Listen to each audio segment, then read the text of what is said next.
Our culture and aggression. Our culture has become overly sensitized to dog bites. Once upon a time, if Johnny was bitten by a neighbor's dog, Mom asked Johnny what he was doing to the dog that he shouldn't. Today, she reaches for the phone to call her attorney. Once upon a time, if the family dog snapped at the baby, Mom learned to be more careful about not letting the baby pull the dog's ears.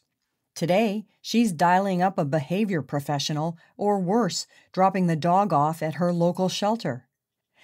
Sensationalized, quote, "dog mauls baby," unquote, headlines have turned us into a nation of aggressiphobes, where the smallest indication of discomfort on a dog's part sends humans screaming for their lawyers.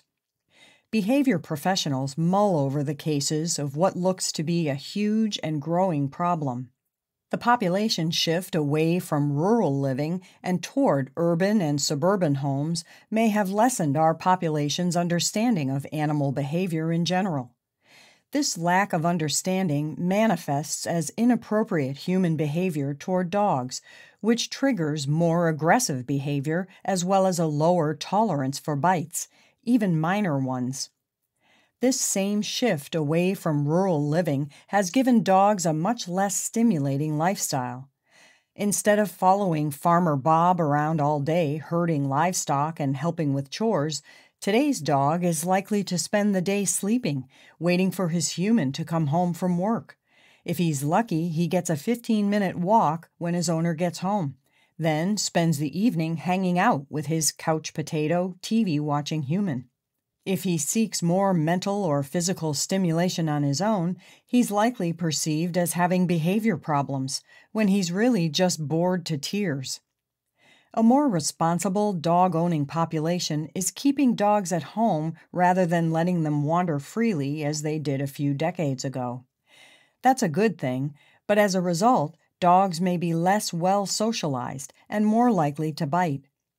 There has been an increase in popularity of dog breeds that contributes to our cultural sensitization. Large, powerful breeds who can do serious damage if they bite, such as pit bulls and Rottweilers, as well as space-sensitive breeds who have a lower tolerance for inappropriate human behavior, such as Border Collies and Australian Shepherds. Finally, the appropriately diligent efforts of animal control authorities to quarantine dogs who bite for rabies control purposes and craft dangerous dog laws for public safety purposes have probably fueled the alarmist reactions to even minor dog bites.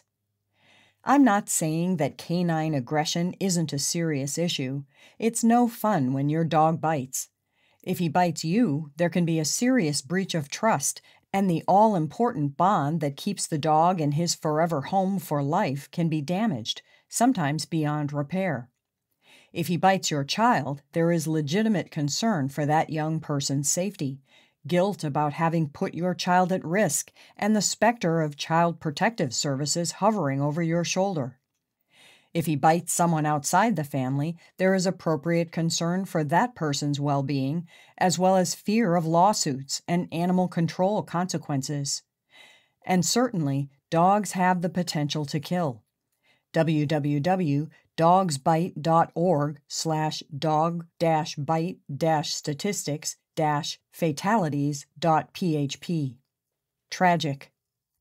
Still, our culture is overly sensitized to dog bites and canine agonistic behavior, any behavior that could be perceived as threat, attack, appeasement, or retreat toward human or non-human members of the dog's social group.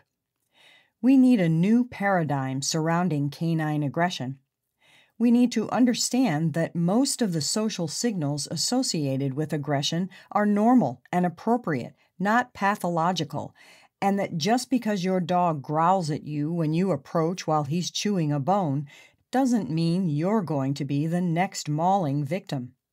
In fact, most of the social signals associated with aggression are a dog's desperate attempt to avoid having to bite someone. It is when that someone misreads the signals and/or responds inappropriately that the dog is compelled to bite.